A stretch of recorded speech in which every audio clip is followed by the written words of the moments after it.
Can't believe it's happening. If you've been looking to play Cyberpunk 2077 on PlayStation 4 and failed to acquire a physical copy or buy a digital version in the few days it was available, there's good news.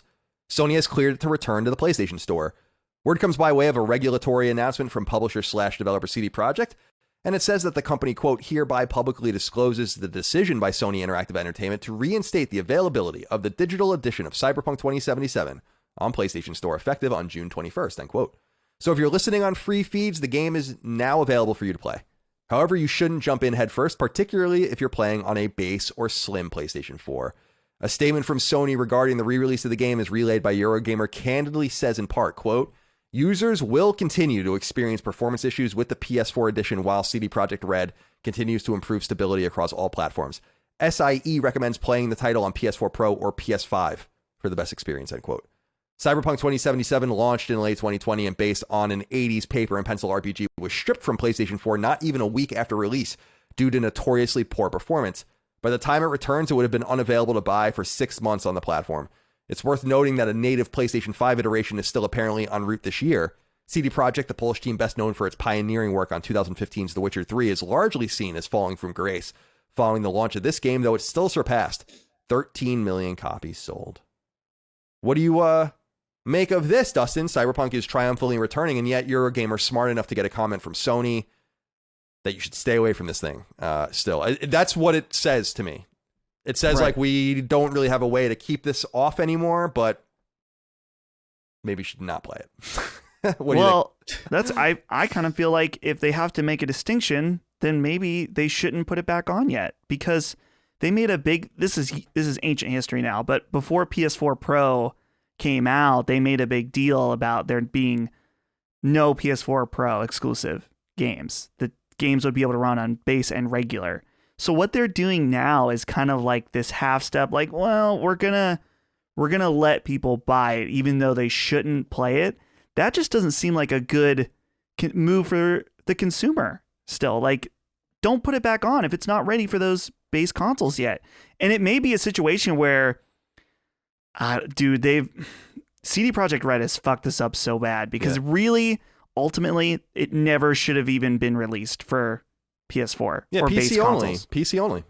Yeah. If they should have just done that. Right. And then waited for the next gen version or something. Right.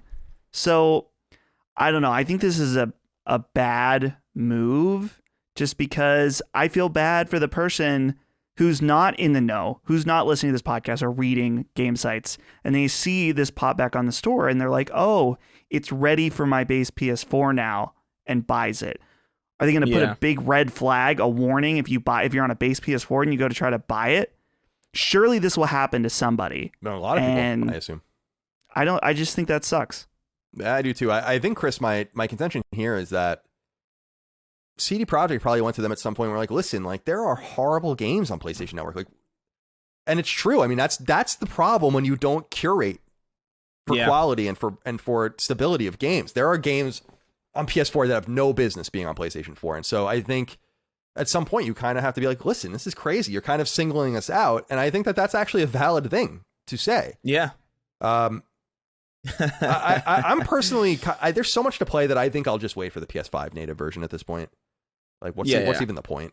And I don't really want to pay for this game. I'm kind of, CD Projekt's kind of disappointing. I feel like they knew exactly what was going on. I feel like they're liars, and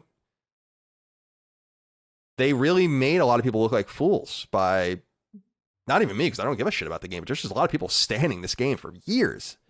Yeah, and even just the way that they handled the review process, where they like very intentionally curated the version that would receive scores. They gave people like the best possible version, and it's a real shame, man. Like, I can't think of a company that has ruined their reputation worse and so quickly. Like, I really like, even when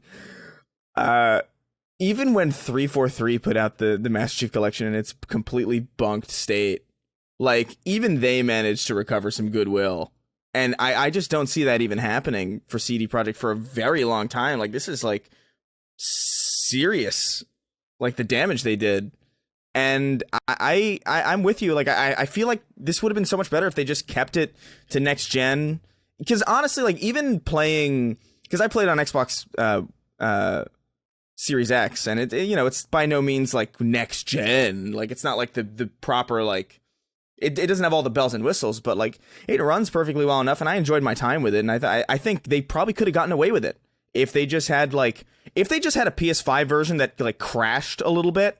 Like that sucks, but that's way better than like whatever the hell's going on base PS4, where they're like faceless polygonal ghosts walking around, and it's almost got like a Balan problem where like there's reverse draw distance in Cyberpunk 2077 on base PS4 and Xbox One sometimes.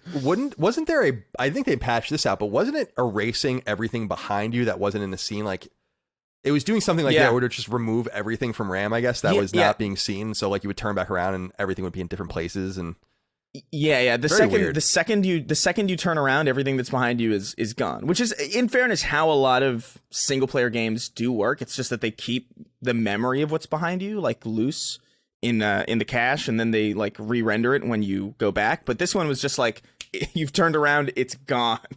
It's completely gone. Don't worry about it. And like the police did weird things where they would just kind of like spawn out of nowhere. That was in the Series X version as well. But I don't know. It's a huge shame that they're even in this position, but they do have a point where it's like, yeah, there's fucking terrible games on PlayStation 4. I would assume that's got to be the argument horribly at some point, right? Like, come on, man. Why are you guys singling us out? And I think that that's valid, but we got a letter in actually from Matthew Major. Matthew, your timing couldn't have been any worse, because he said, hey guys, just want to know why you're so upset about cross-generation play for new games. I have never heard you guys talk about the PlayStation Pro was the next console and everyone could still play on both consoles. I feel this is not a big deal. There is no need to get a PlayStation 5 for sure, but I think you are way too upset about it. There will definitely be console exclusives eventually. Thanks for everything. Matt, I know you wanted to write in about something else, but I had to just use your letter because your timing is so poor. Because, first of all, anyone who knew me at Kind of Funny knew that I bitched about PlayStation 4 Pro for like 2 years straight. But the second thing is that, and I did, and I was wrong about that, but I did. So maybe you're newer to the audience. But the second thing is that now, here you go. Yeah. And by the way, it's not the only example. There are other games that you really should not play on PS4 that should be played on PS4 Pro. This is the only time I've ever seen Sony explicitly say it, though. Yeah, totally.